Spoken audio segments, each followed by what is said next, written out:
وہاں چلے جاؤ دارالفتہ میں تمہارے جواب مل جائے. کہیں گے میں مفتی صاحب سے ہی لوں گا. اب وہ اس طرح کر رہا ہے. میں کچھ تھوڑا سا اس کے اوپر ناگواری کا اظہار کیا. میں نے اس کو والد صاحب نے سن لیا تو کہا کہ بلاؤ اس کو. تو وہ لے گیا. میں نہیں بلکہ اصل میرے خسر صاحب تھے, شرافت حسین صاحب, انہوں نے کچھ سے بات وہ کہا, وہ موجود تھے وہاں پر. میں کہا بھائی ذرا بلاؤ اس کو, تو بلاؤ تو صحیح. وہ لے کے پڑھا. ہاں بھی تیرا فتویٰ تو بہت آسان ہے, تیرے فلسفہ کا جواب تو بہت آسان ہے, لا میں لکھ دیتا ہوں. اسی وقت لکھ کے دے دیا ہوں. اس بات کا ہر وقت لحاظ کہ بھائی مجھ سے کسی کو تکلیف نہ پہنچے,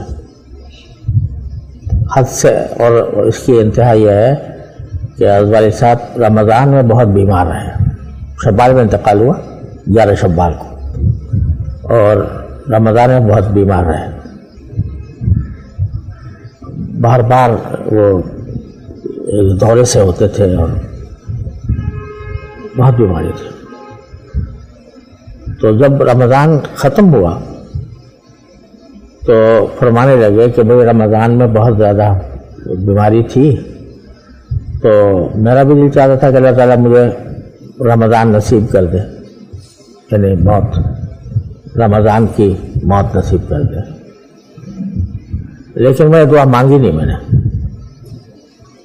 اور وہ اس لیے کہ میں نے سوچا کہ اگر رمضان میں یہ واقعہ پیش آیا تو اوپر والوں کو بہت تکلیف ہوگی. اوپر والوں کو یعنی جو انتظامات کریں گے تکفین کے, تجہیز و تکفین کے, تدفین کے, روزے کی حالت میں, ان کو بہت تکلیف ہوگی. اس لیے میں نے دعا نہیں مانگی. پھر شعر پڑھا کہ تمام عمر اسی اہتمام میں گزری, یا احتیاط میں, تمام عمر اسی احتیاط میں گزری کہ آشیاں کسی شاخ چمن پہ بار نہ ہو. ناظرین, بیماری بھی ایک نعمت ہے کہ عنوان سے ہونے والی شیخ الاسلام مفتی محمد تقی عثمانی صاحب کی گفتگو سے آپ نے بہت کچھ سیکھا ہوگا. یہ یاد رہے کہ یہ جو ریکارڈنگ ہے یہ ہم نے شیخ الاسلام مفتی محمد تقی عثمانی صاحب کے گھر جا کر ان کے آرام کے کمرے میں کی, تاکہ حضرت کو ذرا بھی تکلیف نہ ہو. اور یہ بھی یاد رکھیں کہ حضرت سے یہ جو غیر رسمی گفتگو کا نایاب سلسلہ ہے اور حسین یادوں پر مشتمل انٹرویو ہے, یہ کئی قسطوں پر مشتمل ہوگا. اس سے آپ وقتاً فوقتاً ملاحظہ کر سکیں گے انشاءاللہ تعالی.